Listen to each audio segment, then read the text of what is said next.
Hi, I'm Samantha Ross. I'm from West Virginia University. I'm a white female wearing glasses and a black t-shirt, and I have a virtual screen behind me that's the West Virginia University flag.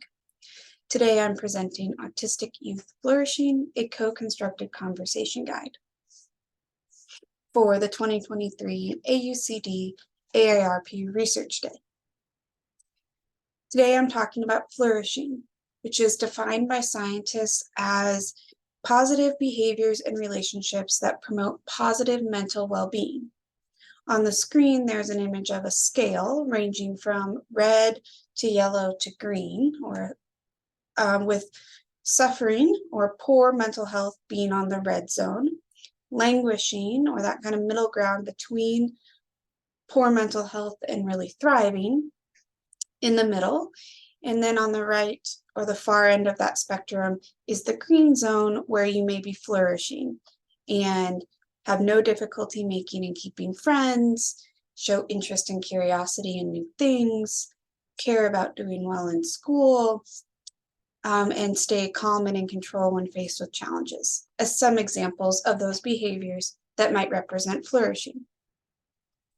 Our research team wanted to know if the survey questions used on the National Survey of Children's Health to measure flourishing were meaningful and representative of autistic youth's flourishing experience. So are these questions inclusive to this population? For example, one of the questions on the survey is, compared to peers your age, how much difficulty do you have making and keeping friends? With the response options being no difficulty, a little difficulty, or a lot of difficulty. To answer our research question, we invited 8 autistic youth between the ages of 12 and 17 years old to participate in focus groups, where we reviewed questions similar to the one I just shared about friendship, and asked them to share aloud, how would you answer this question? What did you think of? Is making and keeping in friends important to you? What else could we ask about that would help represent your positive well-being? So they helped us evaluate the survey questions. And then in addition, we asked them to help us create a conversation guide by inviting them to share what parents could do if they themselves were in the red zone of flourishing. So maybe they answered they had a lot of difficulty making friends, or a friend or sibling or someone they knew was in the red zone. How could we help? What kind of questions could we ask to support movement towards the positive end of that spectrum and more flourishing experiences?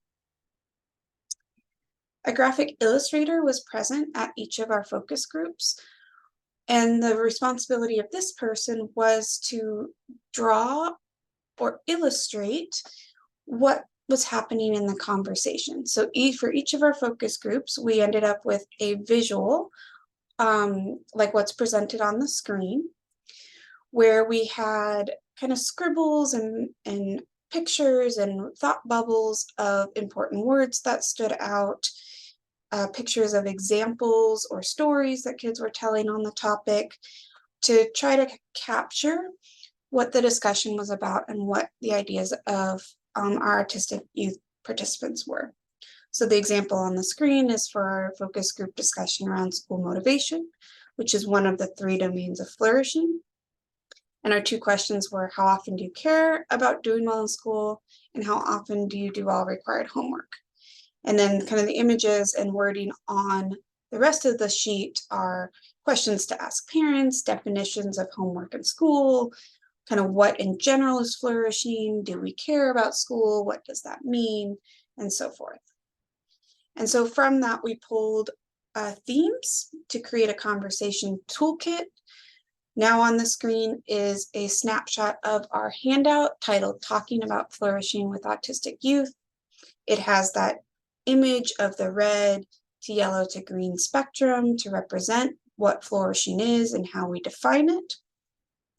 And then on the back side of this document, there are examples of what it means to be in the green zone and be flourishing, and examples of when a kid might be in the red zone, and what those tips are for parents to help get into the green zone. Thank you.